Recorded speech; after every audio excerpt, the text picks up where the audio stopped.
Hey, what's up, guys? What is happening? Welcome to the second episode of Watch Me Work. So I'm just checking if the feed's going well. So let me know. Let me know, guys, if you can hear me loud and clear. If I'm coming out clear, crystal, video wise. So let me know. Again, welcome to the second episode of Watch Me Work. I do apologize for last week. This episode was actually supposed to be on last week, but I had a really bad case of migraines. I tried my best to still host, but you know, it happens to the best of us. And yeah, I'm a migraine survivor. Yes, fresh as can be. There's new lighting. There's a lot of things. Actually, best opportunity to talk about it. I am sponsored by Saramonic, which is why am coming out really clear. My voice is as cool as it could get. And at the same time, I'm sponsored as well by Nanlite, specifically the Pavo tubes. And I wanted to do a demonstration of that. So we gave away one of our Pavo tubes, Pavo bulbs last week, and I believe Julia was the one who won, right? So I actually have the Pava tubes right now here.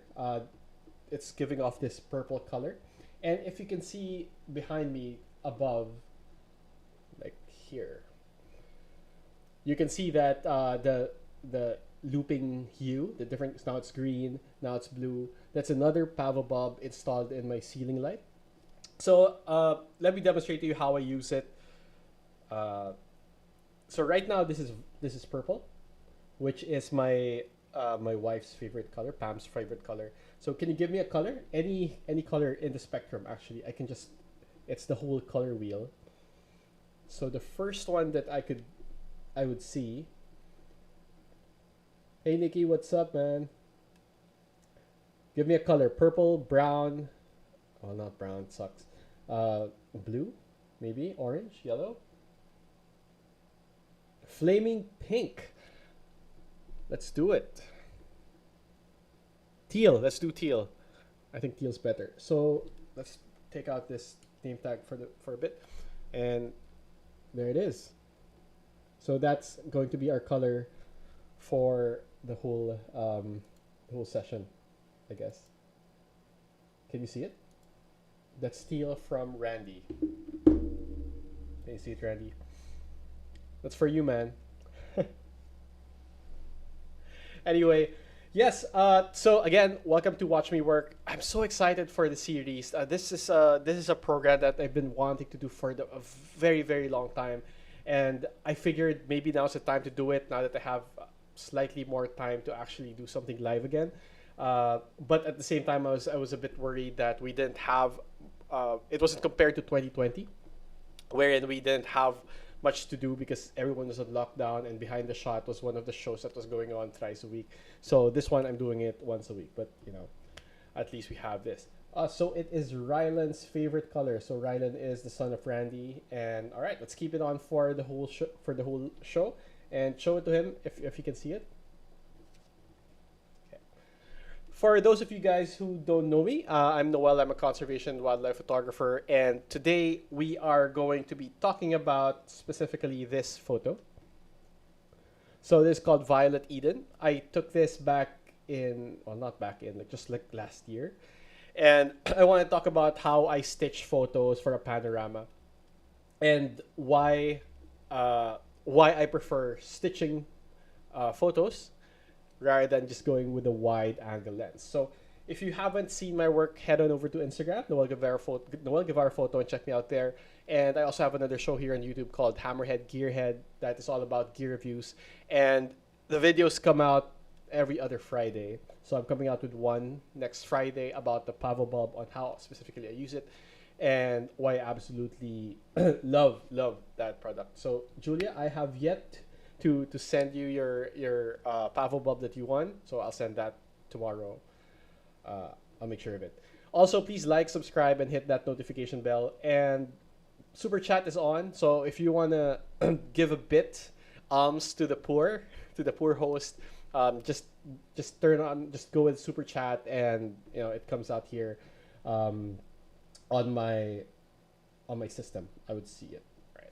So, all right. So let's get started. Without further ado, let's look at this photo. Okay, so let me switch. Let me explain the story behind this photo.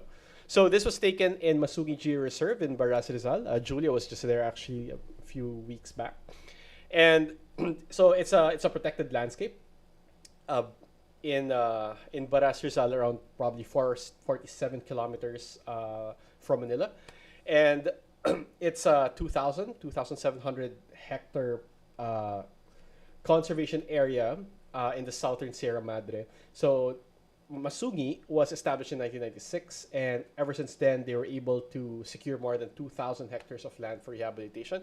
Most of Masungi, actually, the protected area has been taken over by quarries and also land grabbers and so on.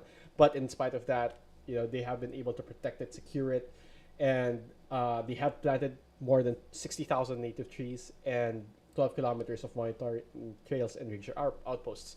So they have converted 30% of Masungi into a tourism site.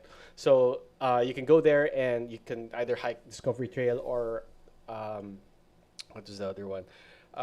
Discovery. There's Discovery Trail and Legacy Trail, and it's an amazing experience. Great for families with kids above 12, right? Okay, so this photo was taken with a process called panoramic stitching. So normally, when you would shoot landscape, the tendency of most photographers is to go with the widest lens possible.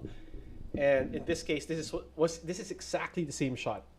This is exactly the same place, sorry. And it was taken with around a 16 millimeter lens or 14 millimeter lens equivalent with a GFX50SII that is a medium format camera from Fujifilm. It's an amazing camera. And you can see the difference between one that's taken with a wide angle lens and another that's taken with a panorama shot. So because your lens with a panorama shot usually is a 24 and not a 14, the features or the subjects appear closer, right? So you are more immersed. This is closer to how you would see this vista if you were there, right? So this is why I like shooting with a 24 or even a 35. One of my favorite landscape photographers, Chris Magsino, even shoots with a 200 millimeter lens and then just stitches it because the perspective is different. Things are more compressed, they're closer to you, as opposed to a wide angle lens like this, where everything seems so far, right? So, for example, here, you can see this sort of cliff edge here, but when you look at the stitch, it seems closer, right? Or is it this? But you get my drift, right? So how does one shoot a panorama photo? It's basically all about having your camera on you, right? Taking a photo and then start from the left and then one photo and then move your, in the same way you would do it with a mobile phone. You just sort of pan, but here you just click, click, click, click, click, and then you have a series or a sequence of photos that you will now stitch together. So this was me shooting from this is at the top of 600 steps, exactly where this photo was taken. And right now, if you notice, I am shooting wide angle, so I'm shooting horizontally, like so, and you have the filter. And then that is how it looks, right? With just a wide angle fixed photo, fixed wide angle shot, and that's what you get. But when you do a panorama stitch, you rotate, right? You roll your camera to the left usually or to the right, and then you take a sequence of photos. So as you can see here, I have a pano head so that it's easier for me to pan from left to right in a measured way. Let me show you that. There you go. Right. Okay, so the rule of thumb as well is that you make sure there is sufficient overlap between one photo to the next. So in this case, if you can see right now, the rule of thirds.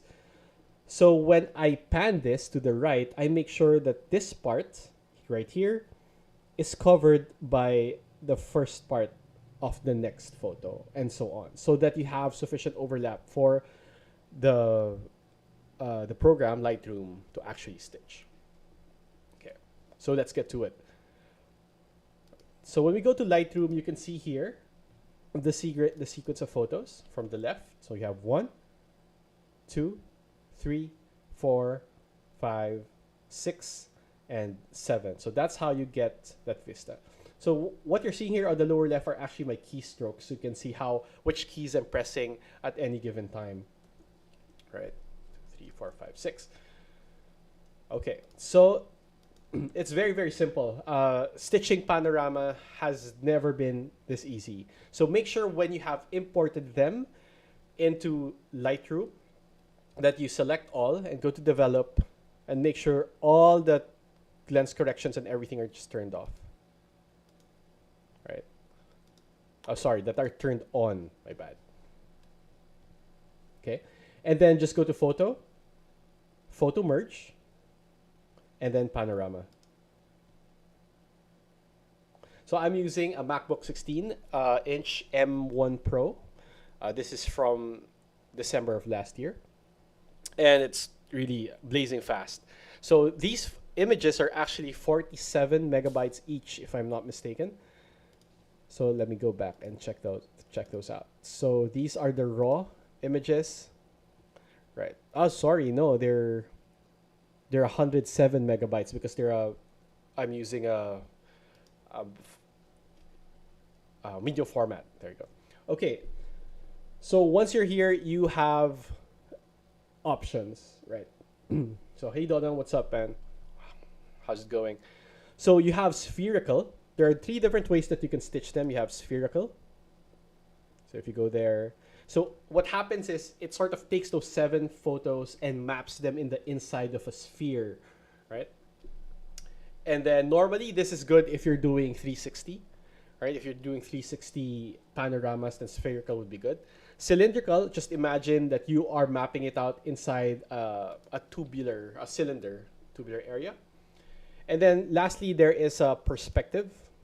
So perspective, I can't do it here right now because normally you use perspective when you are doing panoramas of architecture. So it tries to make sure that all the straight lines are straight and perspective is straight. So in this case, I normally go with cylindrical.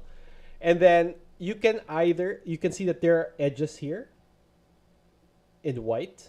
So those white edges are basically from the perspective. So it just stitches it together, and because of course you're moving left to right, the sort of the parallax differs per photo.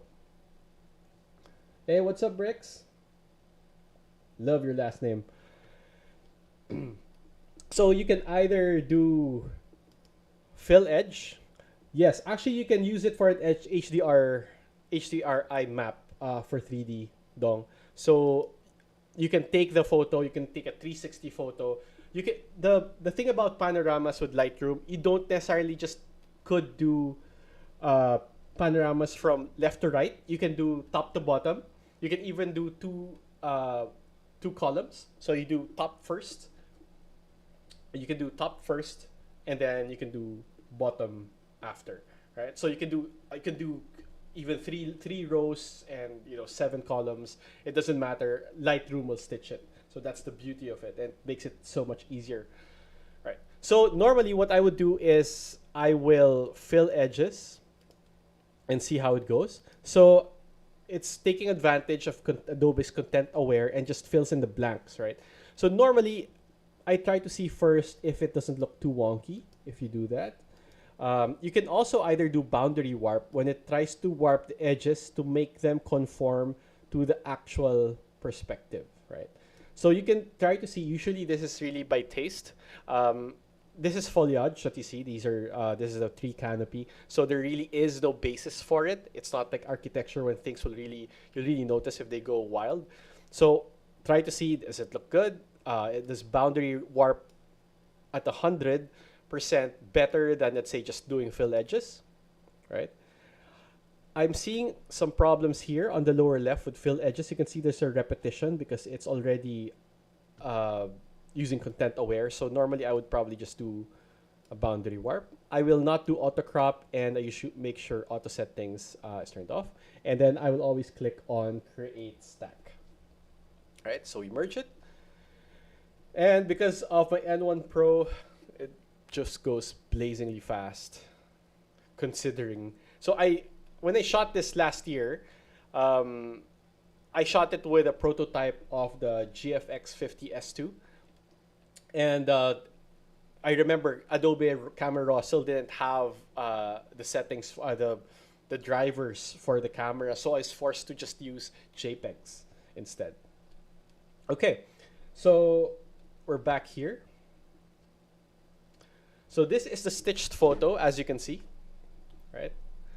So as always, what I do first is I try to think about what I need to do with the photo. So normally what I just take a step back and look at the photo as it is and try to assess what I'm going to do with the photo. What are the challenges with the photo itself? Well, the panorama stitching solved the biggest problem of it. My next problem actually is here. If you notice, there's this handrail, excuse me, that I just want to remove or probably crop out. I also want to bring out more of the detail of the clouds and bring out the, well, kick up the shadows at least for the canopy. And lastly, you have to think about what your purpose is, right? So what is the point of the photo? So this photo is for my ongoing project called Fragile Kingdoms. So it is more reportage and conservation than it is fine art. So I will have to draw the line there. I will not be doing any sky replacement, nor will I be adding Milky Way or any element that wasn't taken when I took the photo. So it's going to be reportage, but it doesn't mean that it can't be a beautiful photo. So that is my limit. So I'll just make sure the details are out, the colors are out, I see it, and it has the same impact as how I saw it when I was there, right? So again, the last thing I do is crop.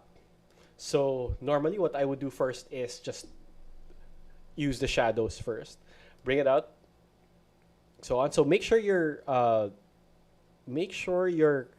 monitor is calibrated for something like this, especially if you're gonna go to print.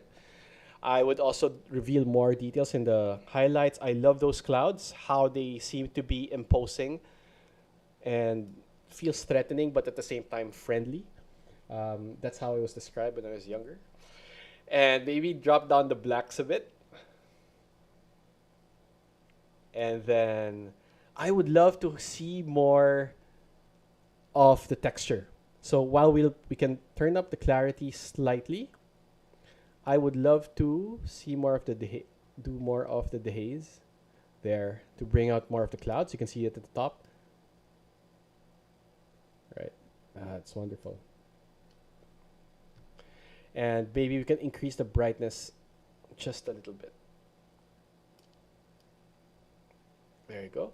And of course, vibrance, turning it all the way up. Right, so let's do a before and after. And immediately, there's more direction to the photo itself. Obviously, I'm doing this as, relatively faster than I normally would. I would probably spend 30 minutes to do this, and then I'd sit on it, and then the next day I'll do it again, and until I get you never finish when it comes to editing. Sadly, you just run out of time. So I love the photo in the sense that you can see the blues at the top, and then you can see the the violet part here, right? And then you can see here the greens are coming out. Maybe I'll reduce the clarity just a tad. Maybe zoom in and inspect the photo itself. Maybe tint it to the magenta a bit, just to give it that much more push. All right, and saturation, I don't touch it.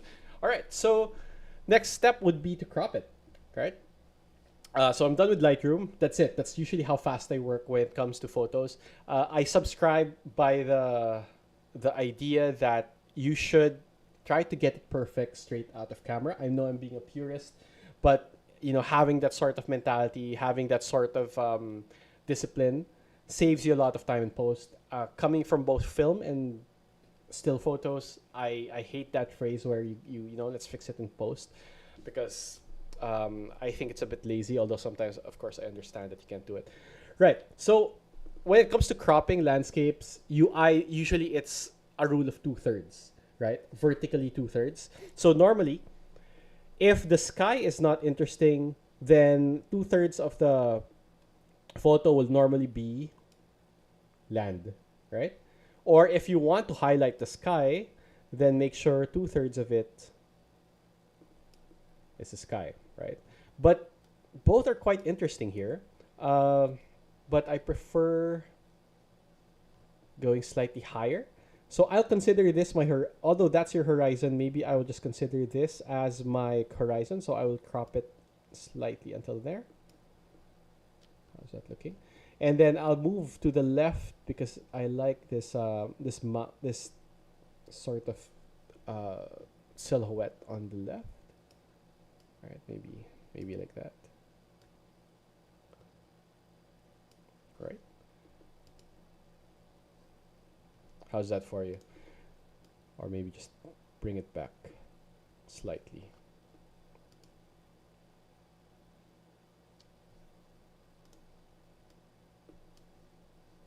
I would probably try to get out of that problematic part a bit more. Yeah, and there you go. That seems like a good edit. Right. What do you think? Let me know in the comments. Make sure you put that in, and I'll try to answer your questions later. There's nothing really interesting going on at the top a bit, so I'll slightly bring it down.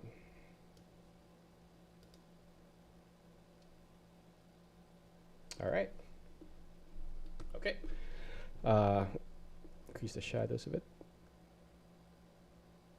So you see, I don't want to bring up the shadows too much because it just flattens the image. Just probably plus 44 should be good.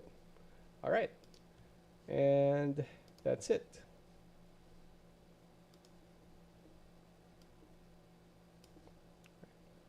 So basically what happened here was to take this photo, we went up to the top at around 3 a.m. And then we got there probably 4:30, 5. Okay, so and then when we got there at the top, it was amazing. It was very, very windy, and we just had to wait for the light to break through the horizon. It was an absolutely wonderful experience. So now that we're done, I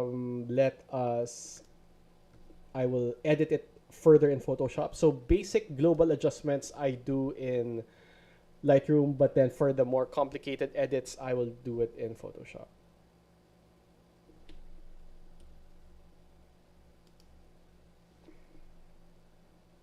All right.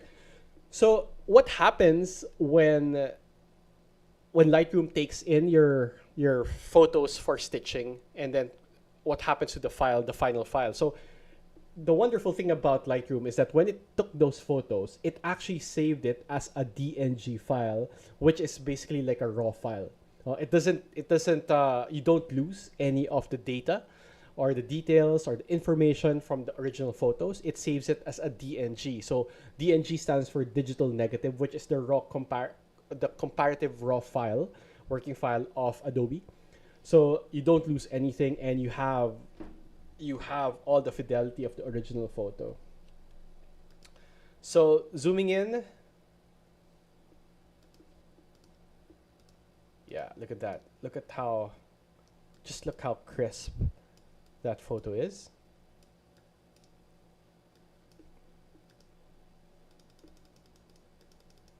See, And you know what? Let's turn off that keycaster. It's just getting distracting.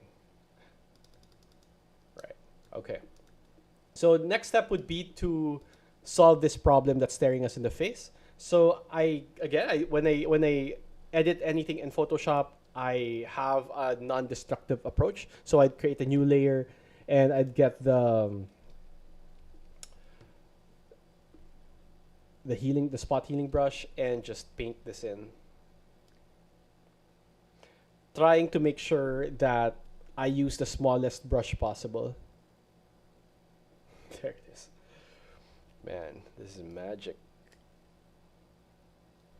How I wish we had this way back when.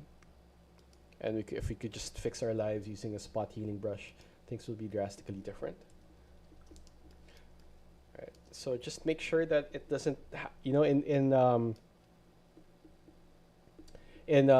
when it comes to nature, you rarely have repetition. So to make sure you avoid it by removing anything that seems like there's a pattern. So we are kind of venturing into fine art in the sense that we are now editing the photo itself and manipulating it. And if I was being strict about conservation, I would just crop this out rather than fixing it here. But for the sake of this demonstration, I would remove it. When you zoom in, it looks kind of off. You see that pattern, that there's a repetition right there. So the wonderful thing about it is I could just turn it off, right? And then I could just say, you know what, let's just crop it again. And I think it's too big a base that we are trying to solve. Okay, maybe that will be better.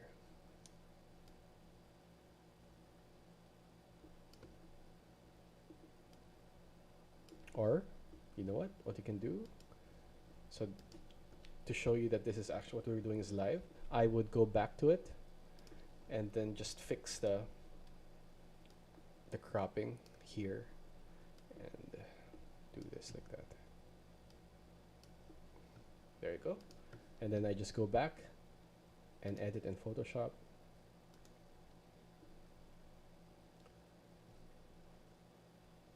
Make sure that when you edit when you bring it to Photoshop, you click edit in Photoshop, because once you save it in Photoshop, it gets pulled in again in Lightroom as a separate file. So you will see what happens after this, but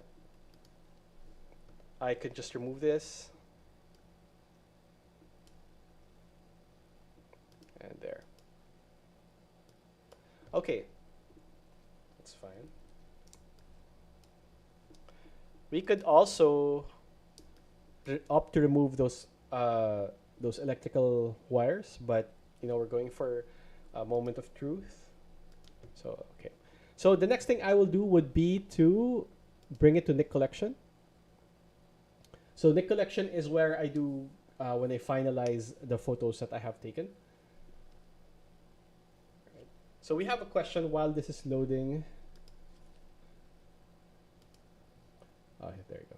Okay, so I just go to Color Effects Pro.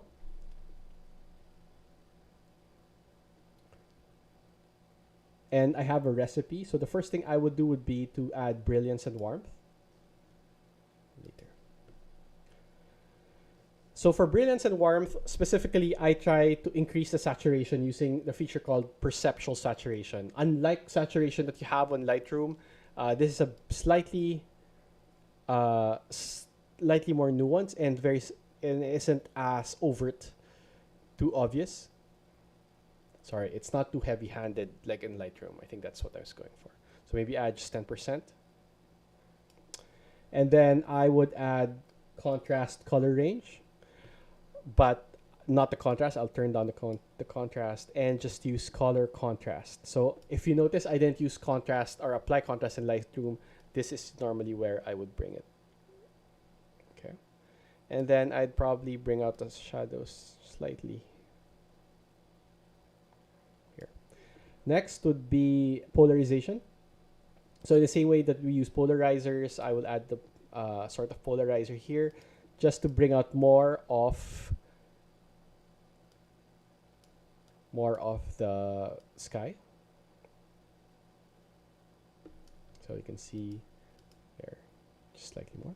And then finally, I would put Pro Contrast, another set of contrast just for dynamic contrast.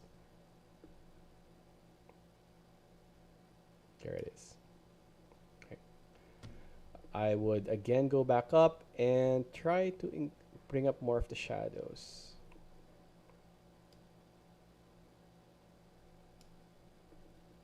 Right here. And there it is. So remember, you have to pick between the sky and the landscape, the terrain. Which one do you want to emphasize more? And for me, it's the sky. So that's why I'm more focused on getting the details of the sky correct. And there it is.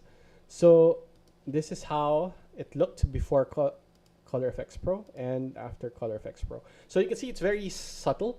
The improvements are very subtle, but they really add a lot of oomph and presence to the image. So last thing I would probably do is add, duplicate this, and I will add a high pass. So this is the process that I use to add sharpness. So again, I hate the sharpness. Sorry, hate is a strong word, but I absolutely hate the sharpness of Lightroom. So what I do is I duplicate the layer, apply high pass, and then go to hard light. Right. So you can see right here the sharpness that applies. If it's too hard or too harsh, then you can go with softer light, like soft light. And that's it. I would probably just save it, flatten it, and then save it.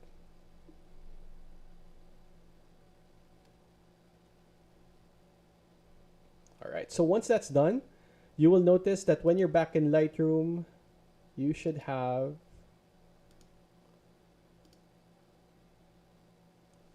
the saved file. So you can see here, this is the original and this is the Pano edited. So you have the edit.tif. So once you, when Lightroom, when you import the files into Lightroom, it's still the RAW or RAF. When it stitches it, it becomes DNG or digital negative, Adobe's raw file, native raw file equivalent. And then when you edit it in Photoshop and then save it, it becomes a TIFF. So you don't really lose much in that sense. And there you have it. That is the final file that we have. So all the colors are there, the colors that we wanted, and at the same time you have the sharpness and that oomph and that sort of color contrast that you were going for. So you could also just bring up the shadow slightly a bit more if you feel like it, and then you just export it. So again, when I export it, let's say I want to export it into Facebook, I have a preset for that. So normally I would have it at JPEG sRGB. Make sure it's sRGB at 70 quality, and then long edge is 2048 at a resolution of 90 pixels per inch. So with this setting, you no longer have to worry about Facebook compressing the image. So you know what? Let's export it to where we have the other one. So I think it's here in the discussion files, and just export it. So now we can do a sort of comparison between the two files. So let's change that to 06. So we can easily do a compare and contrast. So now that you have it, this is the original file. I mean, this is what I shot back in, sorry. This is the edit that I had in August 2021, and this is the new one. All right. So mind you, this one was done with JPEG. I didn't have RAW back then. I mean, I shot in RAW, but Lightroom still didn't have the drivers to read the RAW files from GFX50SII, while this one is the one I have now. Right. Okay.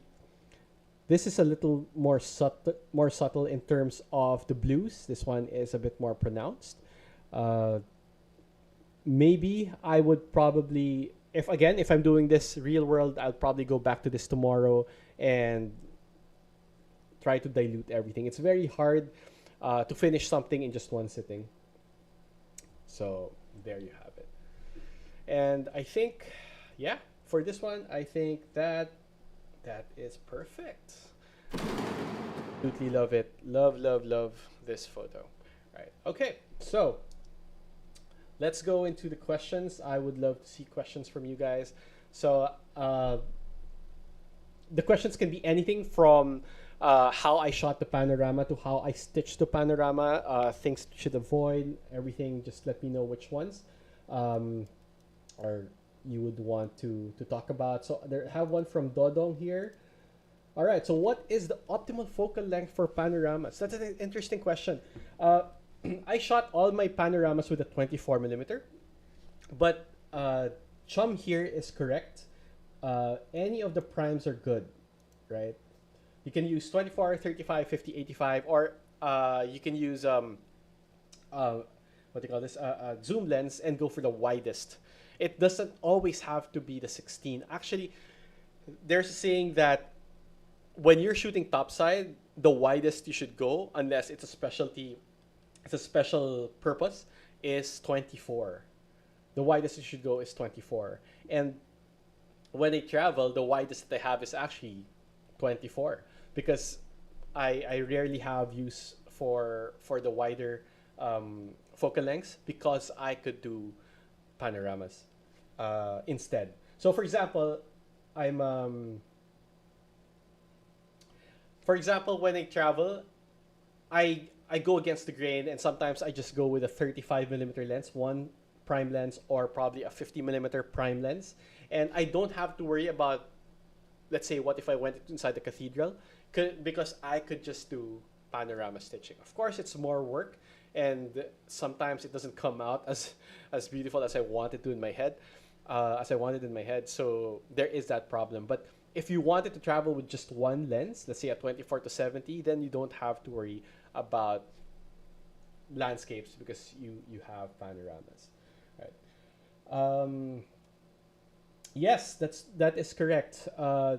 Chum is correct. The longer focal lengths allow a different perspective by bringing everything forward in the frame, unlike wide-angle lenses that push everything back. That is correct because once you use wide-angle lenses, you feel like what was, let's say, a hill in front of you seems so far away, but when you use a panorama, everything is just where they are when you experience them. So it's more immersive. It's more, I would say, true to form, true to the experience. I tried stitching photos using 10mm. I'm curious, how did that go? Because a 10mm has incredible barrel distortion. Unless it's a 10mm, that's the beauty of that 10mm lens, right? If it's a 10mm that makes sure that everything is there's minimal lens distortion. So I would love to hear how that went. Dong? Massive distortions, of course. There you go. There you have it. So I'm actually curious on how the stitching is going to go when you do it now with a 10mm. So how is the process like?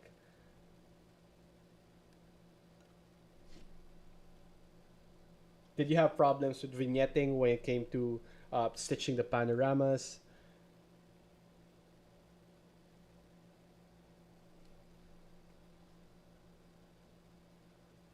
Okay, very good question from Nix.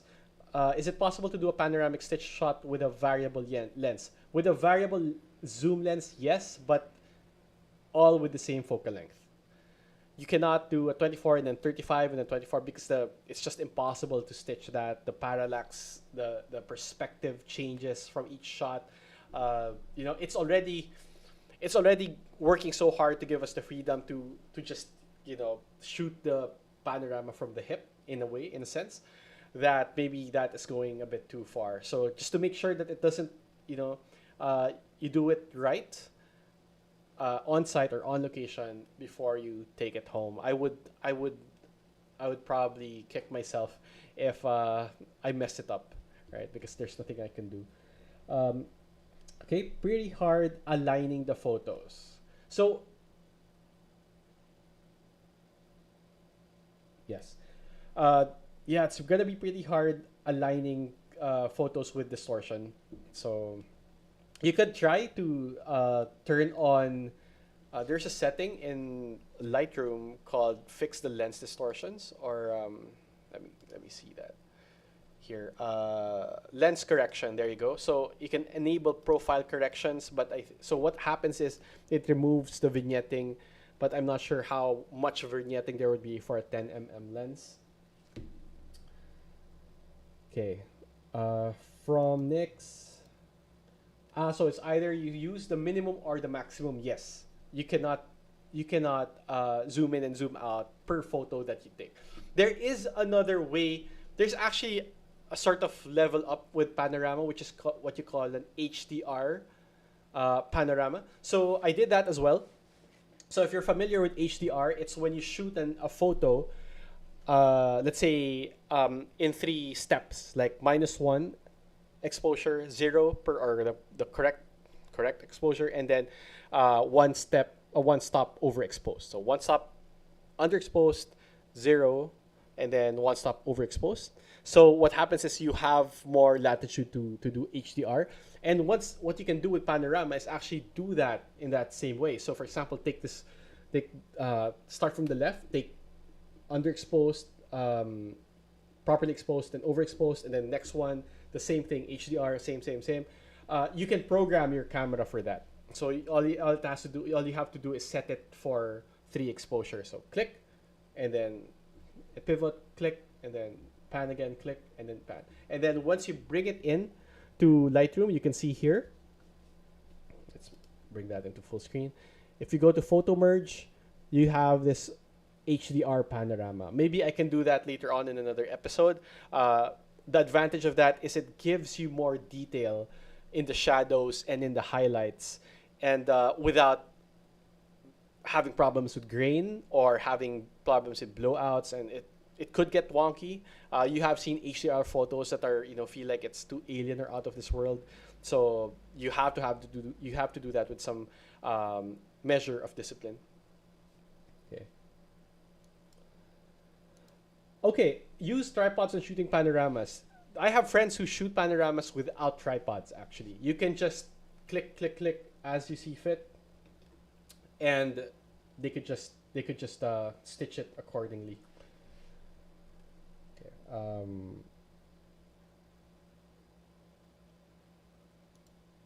I have tried shooting panoramas handheld before, because so what happened was I went on assignment, I brought the tripod, I brought the camera, I forgot the tripod plate.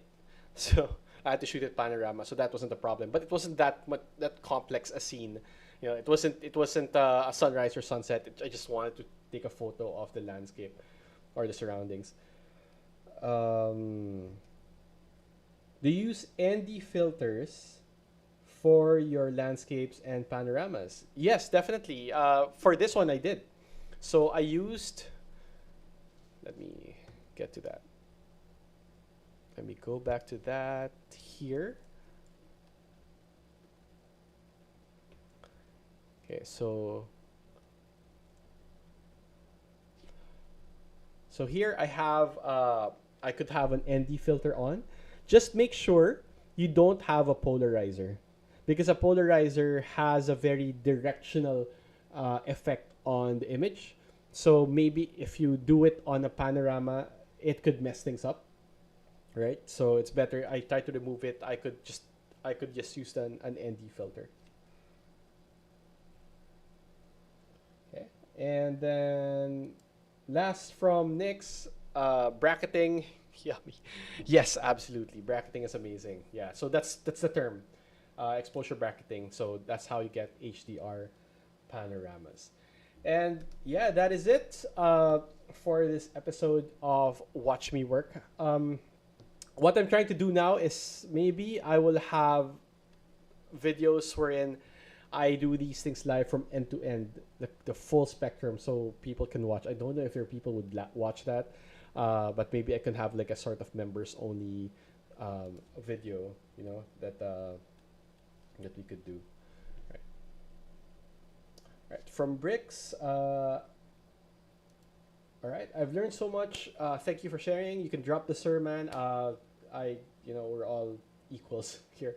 All right, so for the next episode of Watch Me Work, I'm gonna work on Watch Me Work. I'm gonna work on how I shoot my personal photos, my travel photos, and how to have that film effect. So we're familiar with Mastine Labs, right? So Mastine Labs have these settings or features wherein you could apply either Kodak Portra 400, or you can go for Cine Stills. There's so many settings that you can use, but there is actually a process on how to get that perfect, and I think that's going to be our next episode. So you should check that out. And again, if there are any photos, if there are any photos I have on Instagram that you would love to see me work on, so let me know. Just you can comment on them, and I could work on them as well. From Jelaine, hey, what's happening, Jelaine? Jelaine is actually one of my students from my recent Tubataha expedition. So she was an amazing guest. Yeah, it'll be good to have as a guide as I apply these techniques. Thank you. Yes. So catch it next week, and we're gonna do that. So also for sponsors, Saramonic and for Nanlite, there are discount codes in the description below. So if I'm not mistaken, it applies also to Lazada and Shopee. So if you want those lights, they're amazing. By the way, even those background lights that I have are Nanlite, or those are called Pavo tubes. I could easily just turn them on and off and on again with my phone. Even the ceiling bulbs, I can turn that off. I can turn off everything actually, with just this amazing app. So yeah, so please again like, subscribe, and hit that notification bell, because it goes a long way. I mean, last episode, things went a bit crazy at the start. I missed a button, but and then messed up the whole OBB. So we're not gonna do that this time around. All right, so thank you everyone, and thanks for attending. I hope you learned something and enjoyed this episode. So I will see you in the next one. That's Wednesdays at 9 p.m. And again, final word would be try to get it perfect out of camera, so no one will have to watch you work so hard on any photo. Cheers, guys. Thanks.